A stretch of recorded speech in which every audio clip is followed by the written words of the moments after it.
Hello बच्चों, ये question आपका work energy and power chapter का है। देखिए क्वेश्चन में क्या कह रहा है, a molecule in a gas container hits a horizontal ball with speed 200 metre per second and angle 30 degree with the normal and rebound with the same speed. बच्चों एक गैस कंटेनर है, ठीक है, उसमें गैस मॉलिक्यूल्स क्या कर रहे हैं, उस कंटेनर की वॉल को हिट कर रहे हैं 200 मीटर पर सेकंड की स्पीड से हिट कर रहे हैं और किसी एंगल पे, वो एंगल 30 डिग्री विद नॉर्मल है। उसके बाद वो रीबाउंड हो जाती हैं। रीबाउंड मतलब किसी दूसरी डायरेक्शन में वो मोशन करने लग जाते हैं विद सेम स्पीड। जितनी स्पीड से वो कंटेनर की वॉल में टकराए हैं उतनी ही स्पीड से वो क्या करते हैं, वो रीबाउंड भी हो जाते हैं। फिर आगे लिखा इस मोमेंटम कंजर्व इन द कलीजन। ये जो कलीजन हुआ है, ये जो गैस मॉलिक्यूल्स ने वॉल में जाकर के कलीजन जो किया है, ये जो कलीजन है, इस कलीजन का जो मोमेंटम है वो कंजर्व रहेगा कि नहीं रहेगा, ये हमें बताना है। ठीक है, is momentum conserve in the collision, is the collision elastic और इन इलास्टिक, ये भी हमें बताना है कि कलीजन इलास्टिक होगा कि इन इलास्टिक होगा। देखो बच्चों, दो प्रकार के कलीजन होते हैं आपके, एक इलास्टिक होता है, एक इन इलास्टिक होता है, इतना तो आपको पता होगा। लेकिन बच्चों इसके लिए कंडीशन क्या होती है, अगर इलास्टिक कलीजन है और अगर इन इलास्टिक कलीजन है। देखो इलास्टिक कलीजन में क्या होता है, मोमेंटम इज कंजर्व, मोमेंटम आपका कंजर्व रहता है, और इन इलास्टिक कलीजन में भी मोमेंटम कंजर्व रहता है। दोनों ही केसेस में मोमेंटम कंजर्व रहता है, मोमेंटम में कोई भी चेंजेस नहीं आता, चाहे आपका इलास्टिक कलीजन है चाहे आपका इन इलास्टिक कलीजन है। ठीक है, तो देखो यहां पे पूछा था is momentum conserve in the collision. अब देखो बच्चों, हमें तो पता ही नहीं है कि ये कलीजन इलास्टिक है या इन इलास्टिक है, लेकिन हमने मान लिया चाहे कोई भी है, चाहे वो इलास्टिक है चाहे इन इलास्टिक है, मोमेंटम हमेशा क्या रहेगा, कंजर्व रहेगा दोनों ही केसेस में। लेकिन बच्चों काइनेटिक एनर्जी क्या होता है, इलास्टिक कलीजन में काइनेटिक एनर्जी कंजर्व तो रहता है, लेकिन इन इलास्टिक कलीजन में काइनेटिक एनर्जी कंजर्व नहीं रहता। ठीक है, ये प्रॉपर्टी, ये मतलब ये चीजें आपको पता होनी चाहिए। ठीक है, अब देखो यहां पे आगे हमसे पूछा इज द कलीजन इलास्टिक और इन इलास्टिक, हमें ये बताना है कि जो कलीजन है वो इलास्टिक है या इन इलास्टिक है। तो उसके लिए हम क्या करेंगे बच्चों, ये काइनेटिक एनर्जी को चेक करेंगे कि काइनेटिक एनर्जी कंजर्व है या नहीं है। अगर काइनेटिक एनर्जी कंजर्व नहीं होगा तो ये इन इलास्टिक कलीजन माना जाएगा, अगर कंजर्व होगा तो इलास्टिक कलीजन माना जाएगा। ठीक है, सबसे पहले उन्होंने क्वेश्चन में पूछा है कि is momentum conserve in the collision. तो बच्चों इलास्टिक इन इलास्टिक दोनों में ही मोमेंटम क्या रहता है, कंजर्व रहता है। तो हम यहां पे लिख देंगे कि we know momentum is always conserve. ठीक है, मोमेंटम तो कंजर्व ही रहेगा इन ऑल कलीजन, चाहे वो आपका कोई सा भी कलीजन है।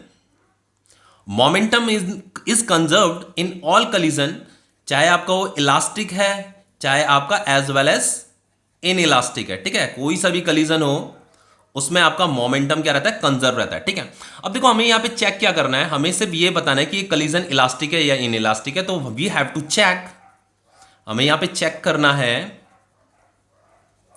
If kinetic energy is conserve और नॉट। ठीक है, देखो बच्चों क्या होता है, इलास्टिक कलीजन में काइनेटिक एनर्जी कंजर्व रहता है, लेकिन इन इलास्टिक कलीजन में काइनेटिक एनर्जी कंजर्व नहीं रहता है। तो हम यही चेक करेंगे कि काइनेटिक एनर्जी कंजर्व है या नहीं है, तो उससे ही हमें पता चलेगा कि ये इलास्टिक कलीजन है या इन इलास्टिक कलीजन है। देखो सबसे पहले इसे करते कैसे हैं, देखो बच्चों यहां पे मान लो ये कंटेनर है। ठीक है, ये हॉराइजॉन्टल वॉल है कंटेनर की, मान लो ये कंटेनर है आपका। इस कंटेनर के अंदर गैस मॉलिक्यूल्स है, गैस मॉलिक्यूल्स क्या कर रहे हैं, देखो 30 degree angle with the normal, ये इस तरीके से टकरा रहे हैं, मतलब ऐसे टकरा रहे हैं फिर रीबाउंड हो जा रहे हैं। ये गैस मॉलिक्यूल्स हैं, ऐसे टकरा रहे हैं फिर रीबाउंड हो जा रहे हैं। तो यहाँ पे एक नॉर्मल ड्रॉ कर देते हैं, ये आपका नॉर्मल है। तो यहाँ पे ये 30 डिग्री के एंगल पे क्या कर रहे हैं, यहाँ पे जाकर के कलीजन कर रहे हैं, फिर रीबाउंड भी हो जा रहे हैं, rebound with the same speed. तो यहाँ पे ये जो टकराया है ना, ये 200 मीटर पर सेकंड की वेलोसिटी से टकराया है। मतलब इस तरफ जब ये आ रहा था तो इसकी 200 मीटर पर सेकंड वेलोसिटी, इधर जा रहा है तब भी 200 मीटर पर सेकंड की वेलोसिटी, किसकी, गैस मॉलिक्यूल्स की। अब देखो बच्चों यहाँ पे क्या होता है, इस क्वेश्चन को देखो कैसे करेंगे, let m is the mass of gas molecule. ठीक है, जो गैस मॉलिक्यूल है उसका जो मास है उसे हमने स्मॉल m से रिप्रेजेंट कर दिया। ठीक है, और ये जो कैपिटल M है ये is the mass of the container wall.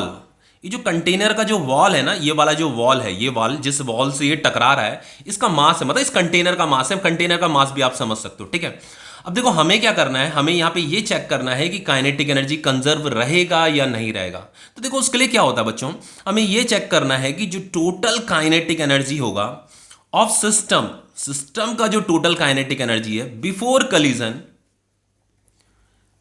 वो इक्वल है या नहीं है। Total kinetic energy of system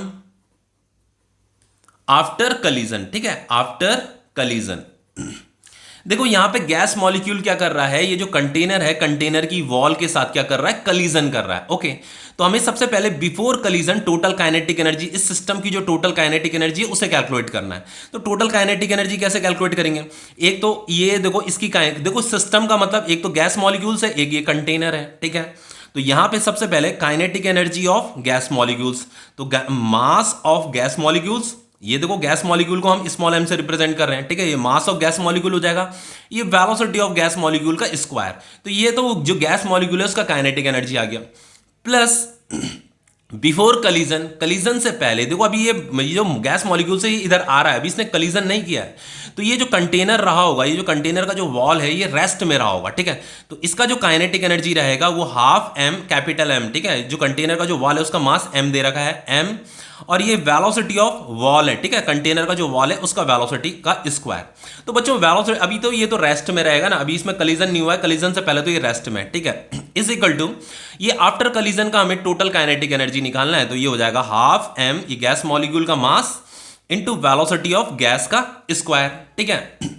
after कलीजन है बच्चों, ये कलीजन के बाद ये इधर जाएगा, कलीजन से पहले ये इधर आ रहा है, कलीजन के बाद ये इधर जाएगा, ठीक है। तो ये कौन सी वाली वेलोसिटी है, आफ्टर कलीजन वेलोसिटी है, ठीक है, प्लस ये हाफ कैपिटल M, ये वॉल का मास है, ठीक है, इस कंटेनर का मास है मतलब, और ये हो जाएगा आपका वेलोसिटी ऑफ वॉल का स्क्वायर। अब देखो इससे आगे क्या करेंगे, यहां पे हाफ लिखा, ये गैस मॉलिक्यूल का मास है। अब देखो ये जो गैस मॉलिक्यूल है उसका जो वेलोसिटी दे रखा था बिफोर कलीजन कितना दे रखा था, 200 दे रखा था, और आफ्टर कलीजन भी कितना दे रखा, और रीबाउंड विद सेम स्पीड लिखा हुआ है, तो ये 200 मीटर पर सेकंड की वेलोसिटी से टकराता है, 200 मीटर पर सेकंड की वेलोसिटी से रीबाउंड भी हो जाता है। तो इसका जो वेलोसिटी दे रखा है वो 200 दे रखा है, तो 200 का होल स्क्वायर, ये हाफ इंटू m, ये कंटेनर का जो वॉल है उसका मास दे रखा है m, और देखो कंटेनर का जो वॉल है ना उसका वेलोसिटी कितना है, देखो कलीजन से पहले ये वॉल क्या था, रेस्ट में था, तो यहां पे वेलोसिटी क्या आ जाएगा, 0 का whole square is equal to half, ये गैस मॉलिक्यूल का मास है, तो गैस मॉलिक्यूल का मास m है, और ये जो वेलोसिटी ऑफ गैस मॉलिक्यूल है आफ्टर कलीजन, देखो आफ्टर कलीजन वो रीबाउंड हो जाता है, तो इसकी वेलोसिटी यहां पे भी 200 है, यहां पे भी 200 है, तो यहां पे 200 आएगा अगेन का स्क्वायर। ये कंटेनर का जो मास, वॉल का जो मास है वो m है। बच्चों देखो यहां पे क्वेश्चन में कहीं पे नहीं लिखा हुआ है कि जब गैस मॉलिक्यूल इस कंटेनर से टकरा रहा है तो इस कंटेनर को कोई वेलोसिटी नहीं मिल रही है, ठीक है। देखो जब भी कोई बॉडी एक दूसरी बॉडी के साथ टकराती है तो दूसरी बॉडी को या तो वेलोसिटी मिल जाएगी या तो नहीं मिलेगी, यहां लेकिन यहां पे कहीं पे भी नहीं लिखा है कि इस कंटेनर को कोई वेलोसिटी मिली है। इसका मतलब ये है कि आफ्टर कलीजन भी क्या है, ये जो वॉल जो इस कंटेनर का जो वॉल है इसकी जो वेलोसिटी है वो 0 ही रहने वाली है, ठीक है, तो 0 का होल स्क्वायर। अब देखो बच्चों ये तो पूरा 0 हो जाएगा, ये भी आपका पूरा 0 हो जाएगा, ठीक है। अब रह गया ये दोनों के दोनों, हमें देखना है कि ये दोनों के दोनों इक्वल आ रहे हैं कि नहीं आ रहे, ठीक है।